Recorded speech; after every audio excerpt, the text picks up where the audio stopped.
Gagong puta. Nagribat agad patungkol sa business niya. Nagribat agad patungkol sa business. Damang-dama, panibugho niya. Ulol kadiri kainin yung siomay mo, parang utong ni Luxuria.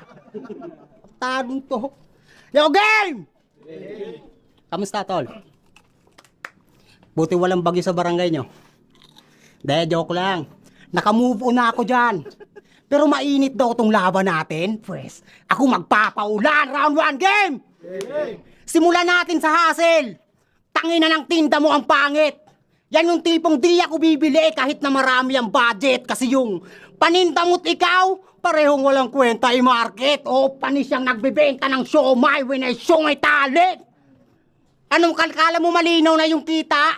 Aba may muta ka pa bro. Pues kung nakafocus ka sa income, pues makikita mo hanap mo. Ang kaso, lugi na to. Pero sa laban, aminado na underdog ako. Dito sa nagpapaka-veteran, tingin mo yung pagiging pro, fit sa'yo, tubuhin kita ng palo dyan eh. Sinita na to ng sisik.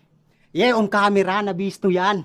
Tinatalo pati kaibigan, lupit ng mindset mo man, o baka di nyo alam. May binaliktad yan dahil sa siomay, may ma-issue lang. O binaliktad, siomay, ma-issue, pwede ba yon?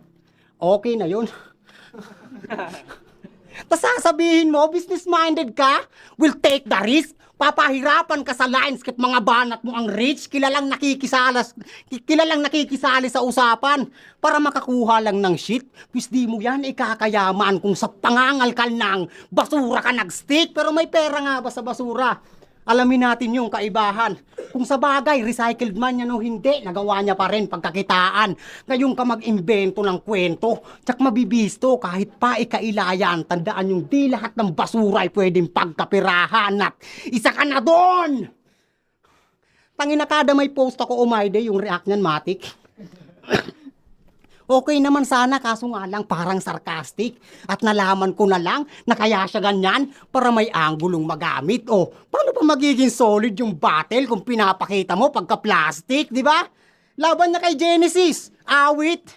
Di ka nakitaan ng galing par. Paano yung mga pyesa na ginamit ay nagamit na rin yan? Tangina plastic, pero kinakahoy sariling bar. Tanong, anong silbi ng yung branding kung recycled naman yung material, ano? San galing yung ebidensya? Try nyo i-recap mga video niya at kayo na rin magsihusga. Pero don't judge the book by its cover. Hayaan nating mabisto siya basta aklat ng Genesis, yung source ng info kung saan. Doon rin yun nagsimula, mag-deny ka. Ay,